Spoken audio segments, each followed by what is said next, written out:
Alright, welcome back. We're back again with another arena draft tutorial slash walkthrough.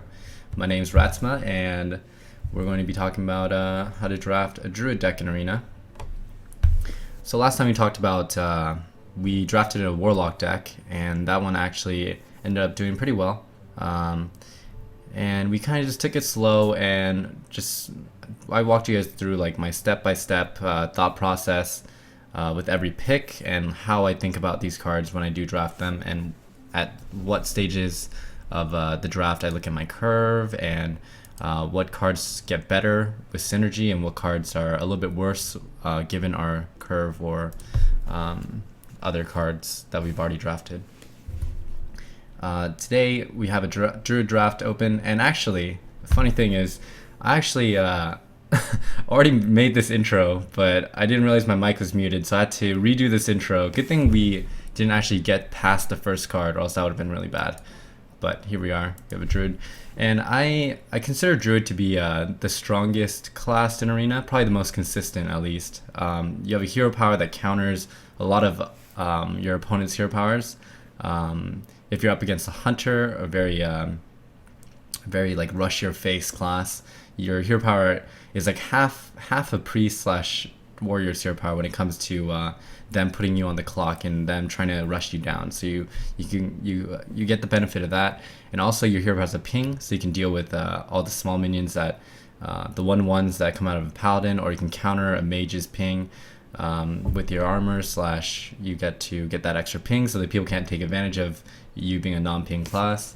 And you also have very efficient removal in your class cards. You have your Rafts, your Claws, your Keeper of the Groves, your Starfires, your Starfalls. They're all really pretty top tier removal cards, very cost efficient, and they sometimes even get you value if you think about Wrath and Swipe. They're very easy to get 2-for-1s with, or 1-for-0s with.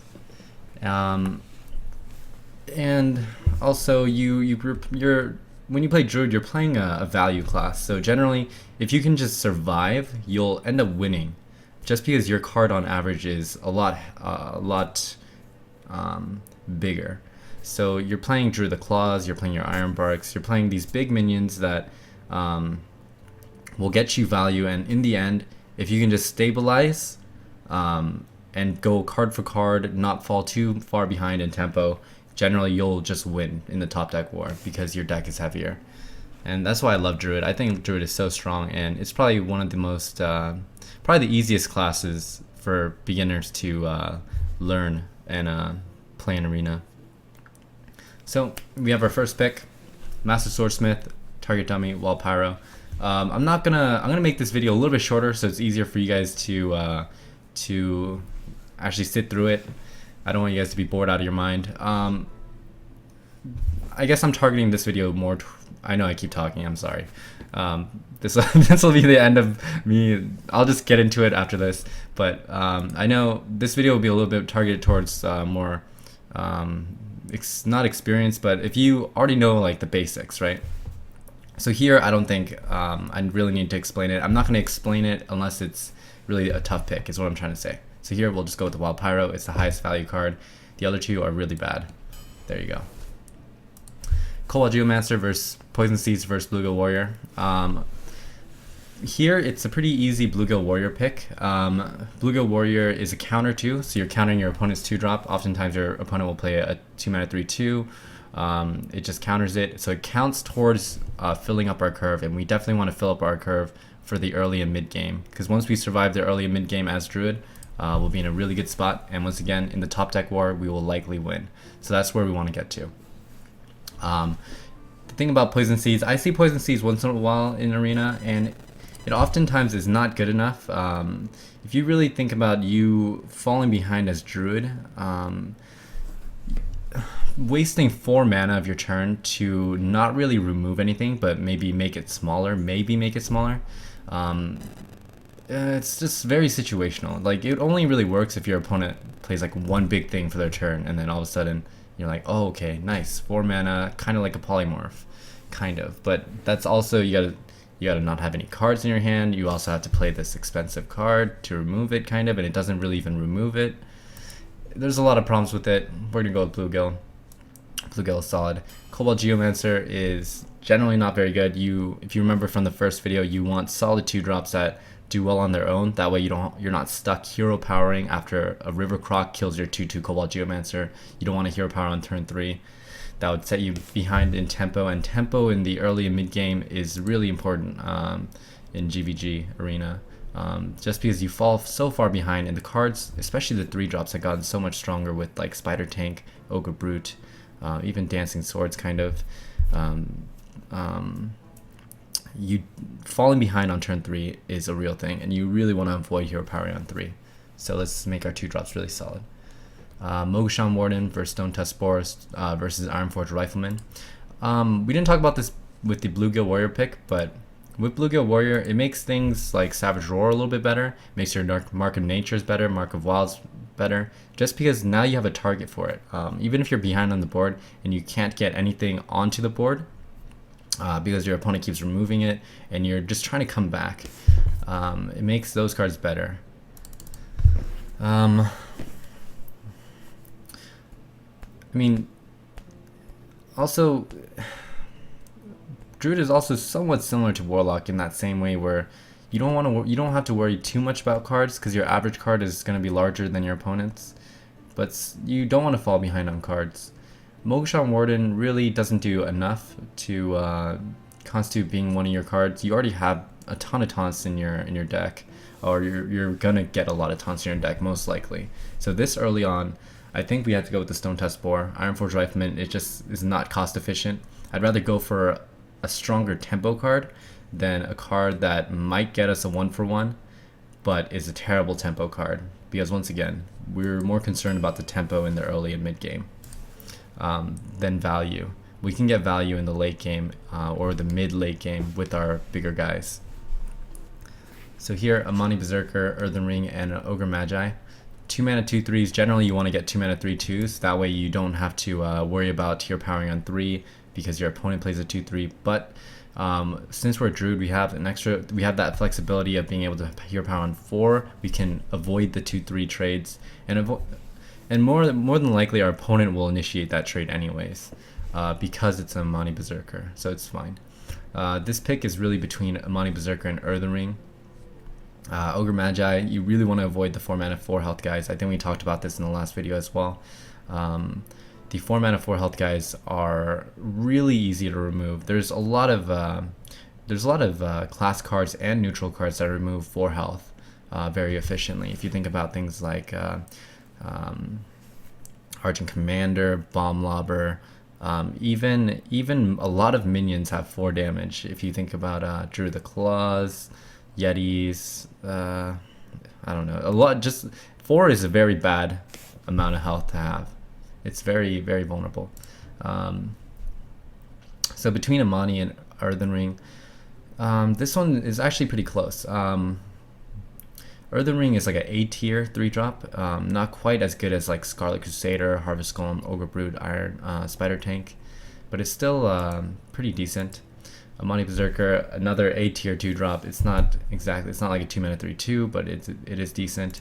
I'm gonna go with the Amani Berserker. Although we have 2 2-drops already, I think Amani Berserker is better than the average 2-drop. More so than Earthen Ring is better than the average 3-drop. I don't think that was even the right way to say that. I think we can pick up better 3-drops, and I think Amani Berserker is slightly better than Earthen. That's probably more accurate. So here, we talked about Poison Seeds and Mogashan. We'll go with the Mad Bomber. Mad Bomber is better in ping classes, and we are playing a ping class. And if you think about drawing it in the mid game, and considering that we're going to be generally playing off the board, means that we're not going to have board control early, and in the mid game, we're going to be trying to recover as Druid, because our deck is going to be heavier. So Mad Bomber, if you play it and you're behind, you'll be able to edge out that kill, and you'll be more effective with the bombs with your hero power, because you can finish off that thing that only got hit once instead of twice with your hero power, right? So take the Mad Bomber here. Get some water.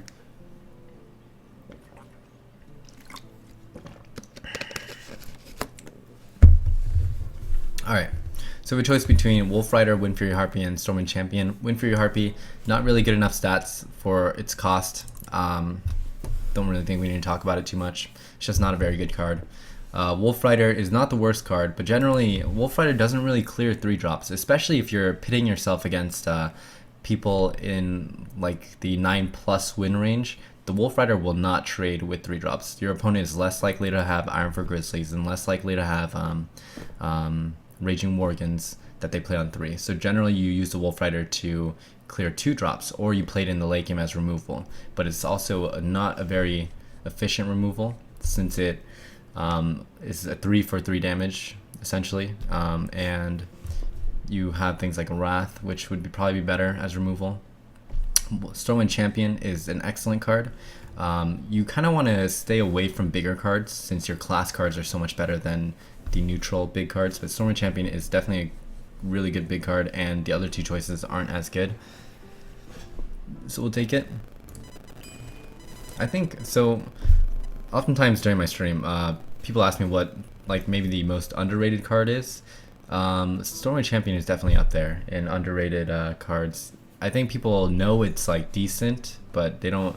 I think it's a little bit more than that. I think it's the immediate effect, which is so important.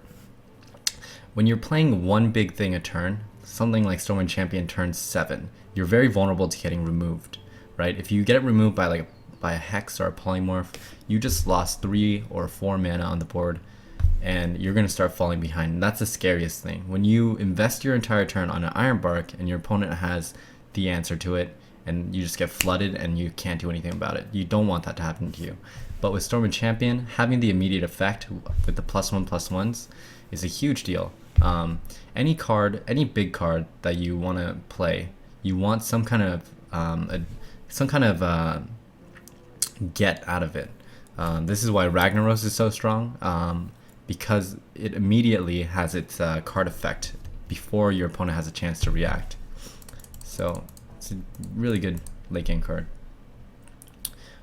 Between Young Dragonhawk, Wild Growth, and Anodized Robocop, Young Dragonhawk not good enough.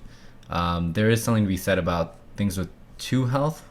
We'll get to that when we see the card. So just ignore that for now. Wild Growth versus Anodized Robocop is what it really is. You'll often see that in the early game, you really want 3 2s over 2 3s, except for against a couple of classes. Against classes like Warrior and Shaman, who have things like Cleave and Fork Lightning, you want to maybe put it as a 2/3. They also have things like Stoneforge Axe.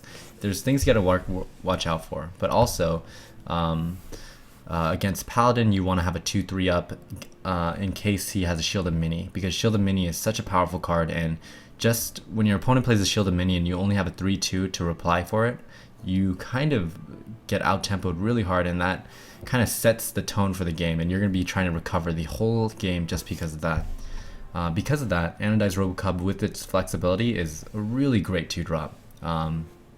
Maybe the best, probably the best 2-drop in the game. Maybe the best. It's tough. There's a lot of strong 2-drops, but Anodized Robocop is definitely up there. Wild Growth, I find Wild Growth hard to play in Arena. Usually when I see it played, when I see it played against me, I always think, oh cool, they just threw away a card. I don't see it played very effectively. Skipping your turn 2 to get to ramp up on your turn 3 for a 4-drop generally does not work that well, because your card quality in Arena is a lot worse than it is in Constructed. So while Ramp Druid might be strong in Constructed, it doesn't really work when you're ramping out really not premium cards, right? So you don't want to invest a card in trying to ramp out. So here we're gonna go with the Anodized Robocop. Acolyte of Pain, Soul of the Forest, or the Ring Farseer. Acolyte of Pain is really not that good in any class. Even in Mage, it's really hard to play. I see a lot of people ask me on stream why, if I'm playing Mage, why I don't pick Acolyte of Pain over like a bad card. I think it's not very good. It's if you think about it, it's a 5-mana 1/2 if you can ping it on the same turn that you play it, right? And then you draw 1 card, and then you gotta wait. You gotta wait until your next turn to draw the second card.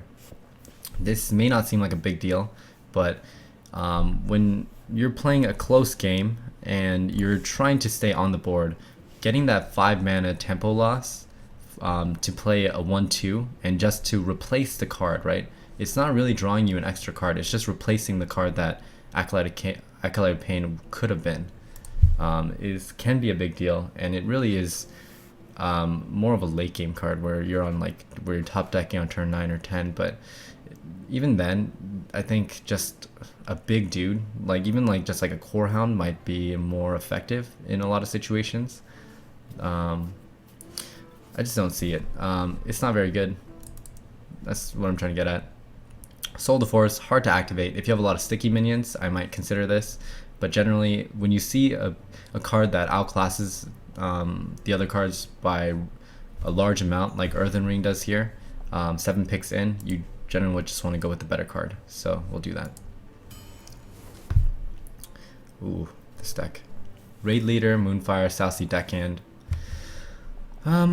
So we do have some synergy with Moonfire with the Wild Pyro. We could do like a baby swipe. Between Raid Leader and Southsea Deckhand. 1 mana 2/1s can get you a tempo lead. Even if it gets pinged, it's kind of like an innervate because your opponent gives up 2 mana, hence you getting a 2 mana lead on the board because they don't get to play a 2-drop. So it's kind of like an innervate, even if it doesn't get pinged off. Oftentimes half the time it won't get pinged off, right? Because you're not always facing up against a Mage, Druid, or Rogue. Sometimes it even gets value and tempo.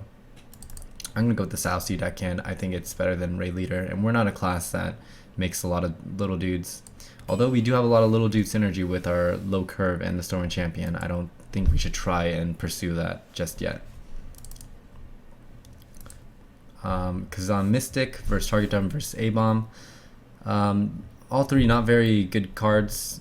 Kazan Mystic is kind of like a swing card. I don't really like to draft very many swing cards. I like to have a very controlled way of winning my games and a controlled way of playing out my turns in my games. So having a weak 4-drop for the battle cry is not really worth it to me. But I mean, up against an A-Bomb, so it's really between these two. A-Bomb can be tricky. If you think about what cards like this, A-Bomb and dang it, I'm blanking on that card. It's the 2 mana 1/3 with the battle cry, deal 1 damage to all minions. Unstable Ghoul, there we go. A-Bomb, Unstable Ghoul. The reason why I don't like these cards is it kind of makes your opponent's AoE stronger. If you're ahead by even a small margin, it makes it hard for you to develop your own minions behind your A-Bomb or Unstable Ghoul, because if your opponent plays AoE, it'll end up doing 2 more damage. So if your opponent Flame Strikes, it's a 6 damage Flame Strike now, which is kind of disgusting because Flame Strike is already pretty gross. So here we're going to go with the Kazan Mystic. I think it's fine. Generally with the lower curve like this, the low health won't matter as much because you're more likely to control the board. So you're less likely to have this trade down the 2-drop if our 2-drops trade with their 2-drops. So generally it'll have a good time trading up, but still it won't kill a lot of 4-drops, which is the problem. So, it is what it is. It's the best card out of the 3. Not all your drafts can be really strong drafts. You just have to work with what you've got and what you're given. Here we have a choice between Gnomereground Infantry, Cobalt Geomancer, and Ironbeak Owl.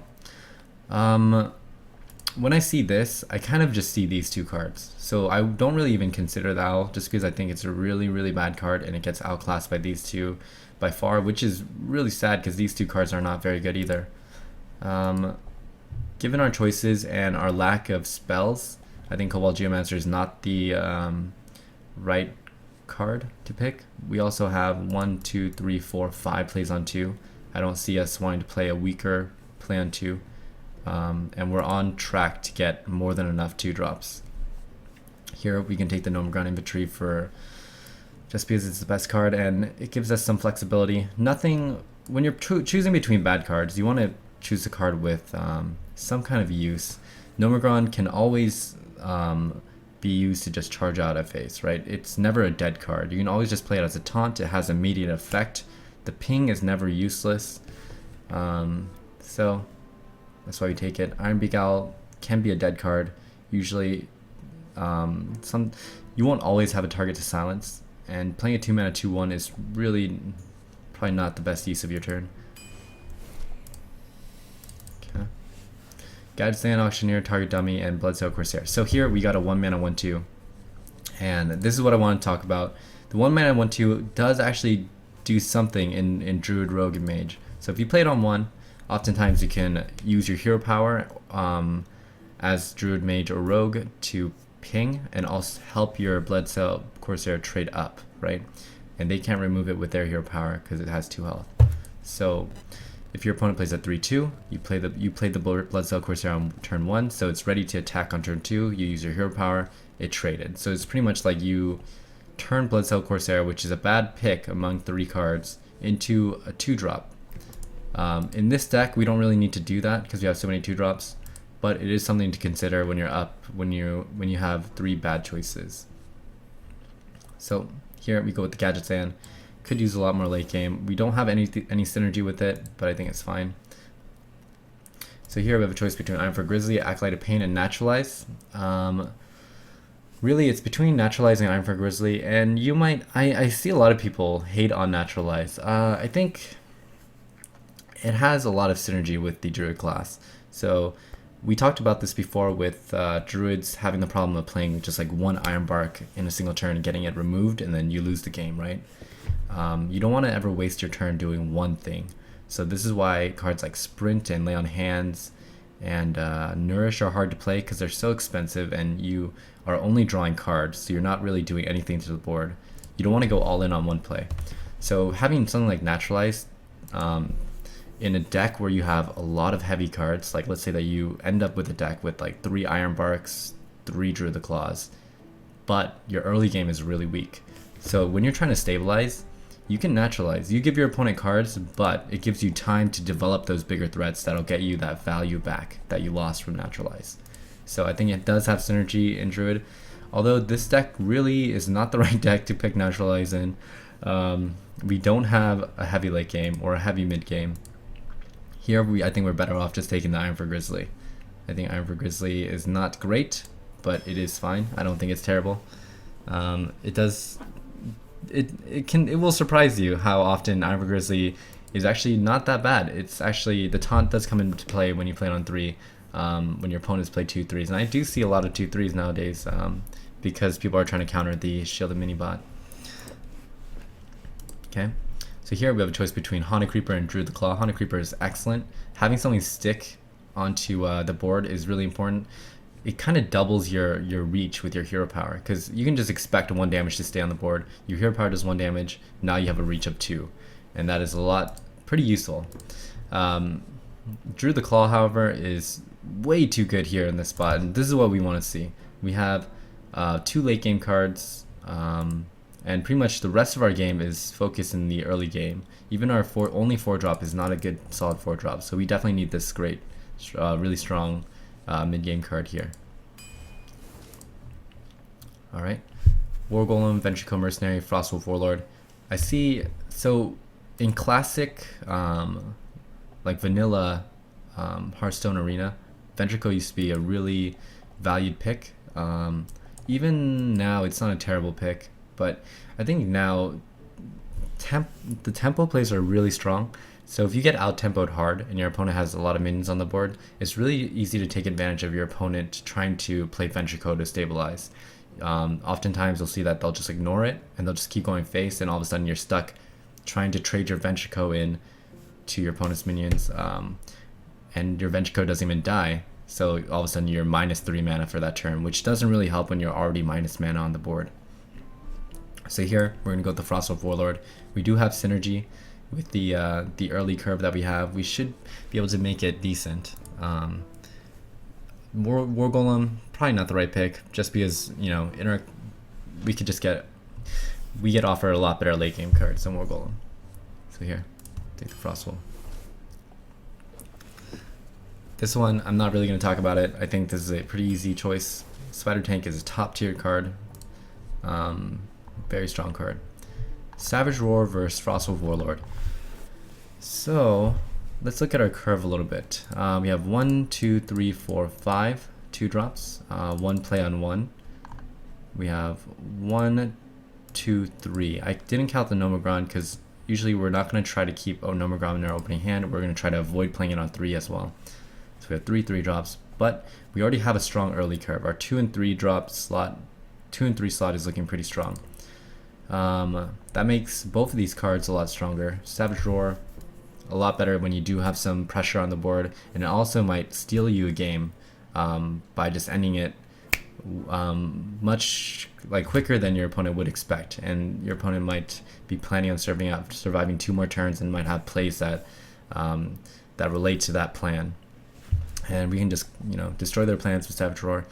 This one is really tough. I mean, we also have the synergy with the Savage Roar with the Stone Tusk Spore and the Bluegill Warrior and the Druid the Claw. On the other hand, we also need some more late game with Frostwolf Warlord. I think this is more of a flavor pick. I don't think either choice is necessarily bad, but seeing how a lot of our late game cards aren't necessarily fast, Stormwind Champion is not is kind of slow. It does have an immediate effect, but it's really not the bulk of the card. The bulk of the card is the body. Same thing with Gadget Sand, same thing with the other Frostwolf. And same thing, I mean, Druid the Claw can be fast. It's a faster late game card. And when I say fast, I mean late game cards with really powerful immediate effects. Things like Archer Commander, Bomb Lobber, Sunwalker to an extent because the taunt comes into play right away. So I don't think Savage Roar exactly fits this deck. I think Frostwolf Warlord is probably a little bit more appropriate. So I'm going to go with the Frostwolf Warlord route. Recycle versus Kodo versus Deathlord. There's a lot of cards we got to talk about. I think a lot of cards get hate for no reason. I think Recycle is a lot better than what I think the average player thinks about Recycle. So generally people wonder why we play this, but really you got to think you're really worried about your opponent's hand size, not their deck size. So recycling something back to your opponent's hand, let's say it's a Sneeds, right? You recycle it back, goodbye Sneeds. It comes, let's say that he top decks it right after and he plays it again. Oh wow, we wasted a card, right? No. Instead of drawing his next card, he drew Sneeds. So you still don't lose card advantage when you're talking about cards in your hand, but it doesn't destroy the card. And we're not trying to get to the bottom of our deck ever. Like generally games won't go to fatigue, so it won't matter. It's not a terrible card. Where I would rank it is probably like, man, how do I rank this card? I would say it's ever so slightly, a very small amount lower than average. So it's still not an average card, but it's not terrible. It's never something you wouldn't consider. So here, between these three, it's an easy Kodo pick. I just thought I'd talk about Recycle for a little bit. Deathlord, once again, your mission as Druid is stabilize, and what you should always be thinking about is stabilize and you win. Stabilize and win. So Deathlord is a little bit better in Druid, but Kodo is much better. So we'll take it over Deathlord. And here we get to see Innervate. So we have a lot of 2-drops. We don't really need the 2s. We have 1, 2, 3, 4. I know we keep counting it, and the 2-drop number has not changed, but there's a lot of things going on in my head right now. But we have 5 2-drops. Probably don't need the Bomber, but once again, Bomber is a lot better in Druid because of your hero power. And one interesting fact about Druid is among all the 12-win Druid decks, the most common card was not Swipe. It was not Druid the Claw. It was not Starfire, it was not Ironbark, it was actually Innervate. So that just goes to show how powerful tempo plays are. So when is an Innervate pick appropriate? Innervate is a scary card to pick because if in the wrong deck, it is actually horrible. I think it's probably it also could be the most common card in really bad Druid decks, which is interesting. So you got to pick Druid Innervate in the right decks. So you want to pick Innervate in decks where you have a high 4/5 curve. Innervating out a 4-drop or a 5-drop on turn 2 or 3 with follow-up. It's important how you use Innervate as well. Is really strong because you're innervating out a card with a high health value, something like a Druid Claw on turn 3. It generally kills your opponent's 3-drops for free, and it helps stabilize you. And also, you get the card value back. You gave up a card for Innervate, but you kill your opponent's 3-drops. So we're looking at this not just, oh, we gave up 2 cards for this 1 card, but we're looking at it within, 2-3 turns, or like 2 turns in the future, where we can see that if we innervate out Druid Claw now, we'll get value back. So here, I don't think this is actually the appropriate deck for Innervate, unfortunately, although I love the card, because we don't have solid cards to innervate out. We have 1 Druid Claw and 1 Kodo that we might want to innervate out. Things like Frostwolf Warlord are not that good innervated out. Having a bunch of 2-drops also discourages us from picking Innervate, because we'd rather just play a 2 if we have this many 2s. We don't ever want to innervate out a 5 and realize that our top deck is only 2-drops. So here, we actually are going to take another Bomber. We have a lot of 2s, but definitely can't take Innervate here. Ooh. Stalag, Onyxia, and Baron-Geddon. Alright, so here it's really between Onyxia and Baron-Geddon. So Onyxia is a little bit better than just playing 1 huge card and expecting it to survive to get value. Right, you're investing in a bunch of 1/1s and an 8/8 body. So it does have that dual comes in two parts. That makes it a lot harder to remove. Baron-Geddon is also decent because it has that immediate effect. Right when you play it, it'll do something, so even if it gets removed, you've already maybe all you really needed was a 2 damage sweep, and you've already done that. So between the two, these are actually really close. I wouldn't label these as like S tier or even like A tier, but they're definitely like maybe B plus tier, maybe A tier actually. They're really good legendaries. Better in some classes, yes. Between Baron-Geddon and Onyxia, the thing about Baron-Geddon is, as a first pick, I would actually go with Baron-Geddon. I really wouldn't consider Onyxia, but seeing our low curve, we're not really gonna have problems with being flooded. I could see us stabilizing and us having issues with mid-gamey cards, like things like Yetis and Spiteful Smith and Spectral Knights, Senjins. That's where we're gonna have issues with this deck. So having Baron-Geddon to clear a bunch of small things, probably not that useful, but having Onyxia as a late game card to just drop may be a little bit better. I think that's fine. I don't think there's too huge a difference even now. We even have the synergy with the Stormwind Champion, I guess. Yep, we'll go with the Onyxia. Generally, I don't like picking 9-drops just because they're so hard to play, but I think in this case, it is the correct pick. So here, Ogre Brute versus Razorfen versus Ardent Squire. Ardent Squire can help you finish off a 2-drop with your hero power, so not terrible in Rogue, Mage, or Druid. Put that in your notes. Razorfen Hunter, another card that seems to get a lot of hate for some reason. I don't think it's that bad. Same with Murloc Tidehunter. I think we're past the old school of thinking of card for card arena, right? We're now playing more of a tempo and tempo/value arena, and Razorfen Hunter is fine. But here I see Ogre Brute, which is a very strong tempo and value card, since you generally kill 2-drops and some 3-drops for free, and doing that you get tempo as well. So you get tempo and value. Take the Ogre Brute here. Grobashi versus Innervate versus Priestess of Balloon. As a second pick here, as like a first or second pick, I say first or second because first can never be a common. But maybe I should just say first to make it less confusing. As a first pick, I would probably take Innervate without thinking twice about it, just because I hate Grobashi. Getting Kodoed, you're getting your Grobashi Kodoed even once in your arena set, for me is not worth it, because that is pretty much, you lose that game. losing 5 mana and a card on turn 5 is a huge deal. That is the game lost because of one card in your deck. And if I lose one game that way, generally that is compared to how many games Gurubashi would win us, it's not enough. If you're trying to go for maybe an average of like 7 wins, getting Gurubashi coded once is not a good rate, not good enough for you to reach that reach 7 wins average. I'll put it that way. So I think we'll take the Innervate here.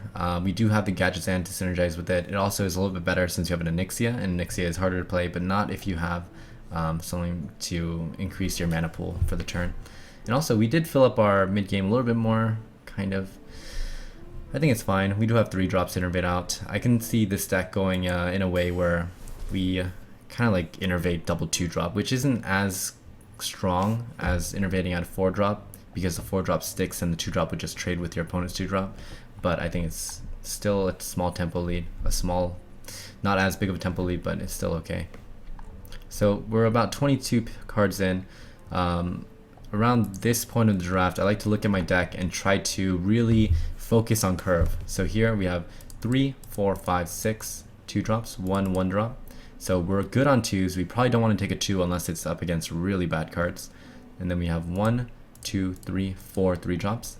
I think at most we want 1 more 3-drop, so we'll keep that in mind. And we want to pick up a lot of 4-drops. We need like 5 more 4-drops to make this curve good. So we want to pick up 5 more 4-drops because Kazan Mystic is not a reliable enough 4-drop. So we'll keep that in mind. Give 4-drops high priority. We have 3, 4, 5, 6, 7 late game cards. I think we're honestly kind of set on late game cards. We have this huge gap where on turn 6 we're gonna have awkward turns. We're gonna have to play a double 3-drop or triple 2-drop, which seems impossible. Especially it's harder because we don't have 4-drops, so we can't do 4-2 or 4 hero power. So our fixed 6-lock is actually a bigger problem than it looks like. So we'll keep that in mind. And yeah, so pretty much a high preference towards 4-drops is what we need to watch out for. So here, between Wrath and Lord of the Arena, we don't have a single swipe, Starfall, Starfire, or any kind of removal really, except for the Bluegill. So here we have to take the Wrath.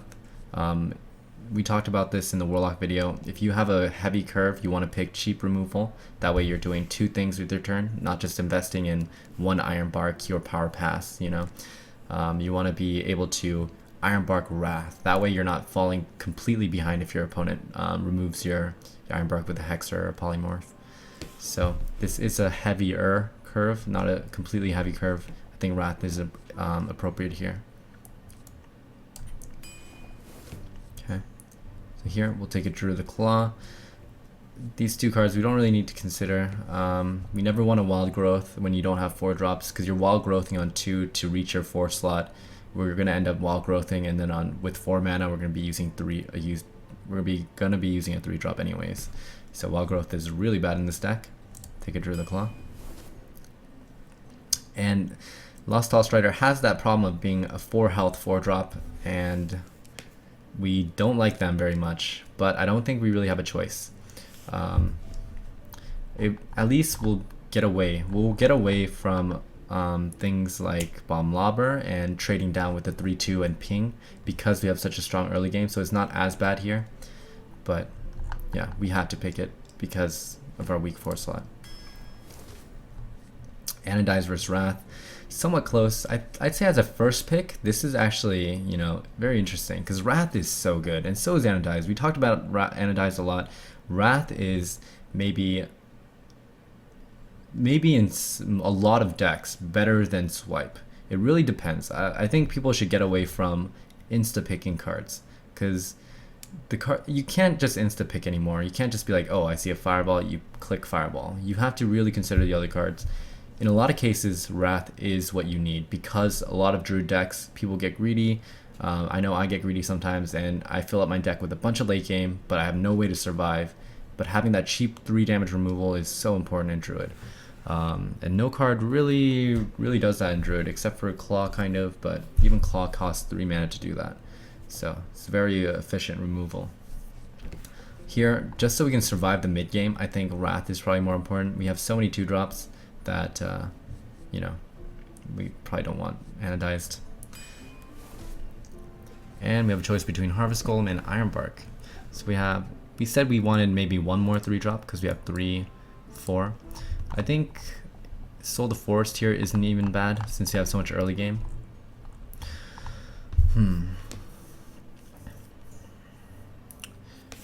When I look at things like Ironbark, I always look, I always think about, do we need more late game to actually like outvalue our opponent?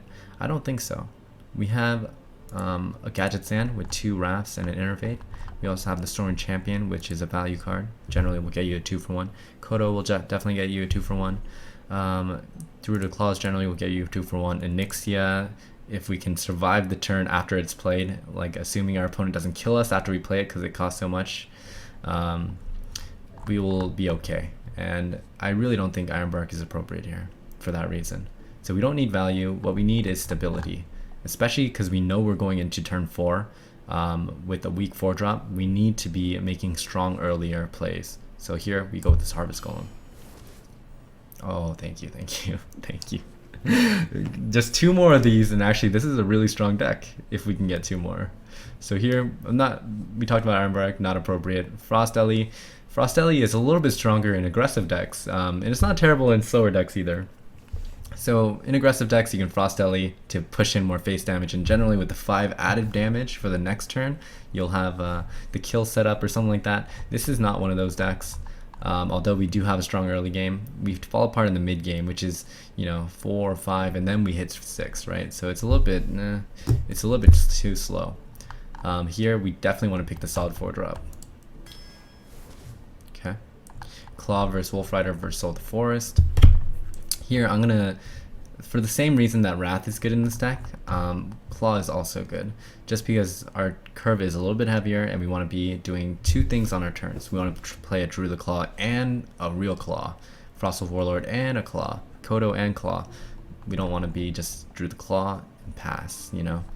We want to do multiple things. And fantastic, this is so good.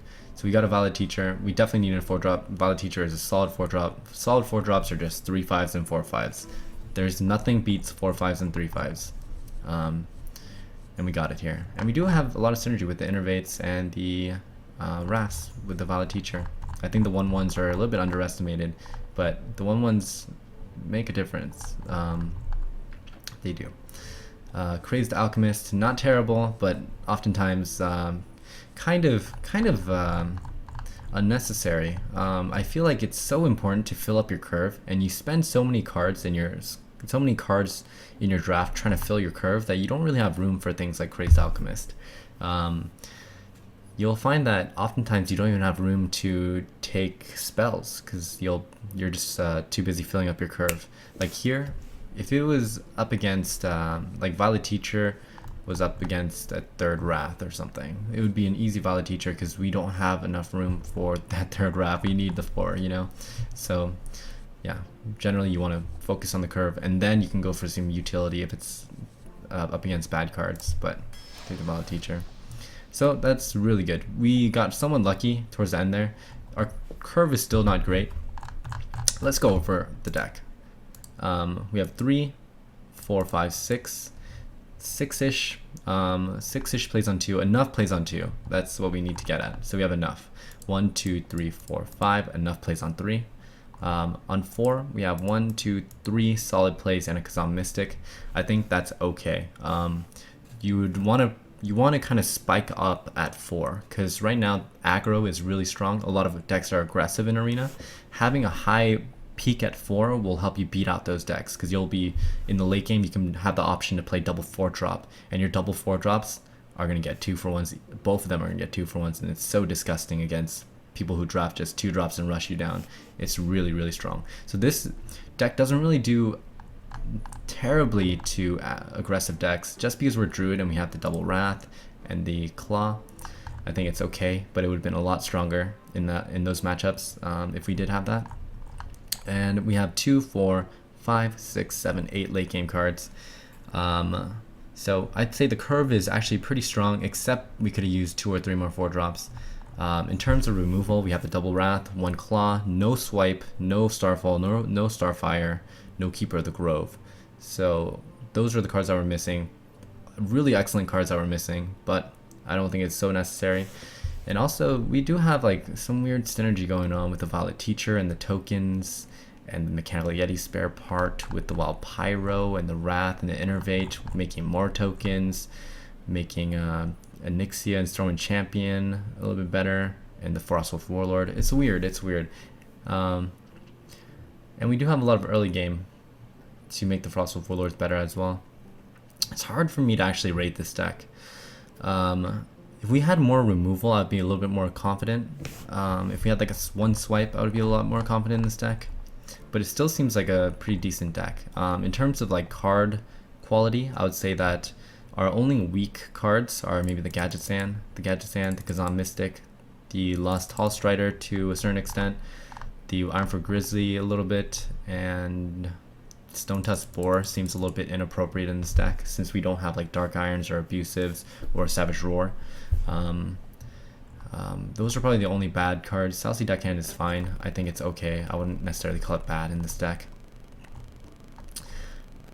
And yeah, I mean, we do have some bad cards. Our card quality isn't super high for the great cards. Like we have great cards like I would call Onyxia in this deck great. Although in maybe most of my decks, I would be like Onyxia probably is not the card we want. We'd probably be better off with another Druid the Claw, which is probably the case here too. But Onyxia isn't terrible in this deck.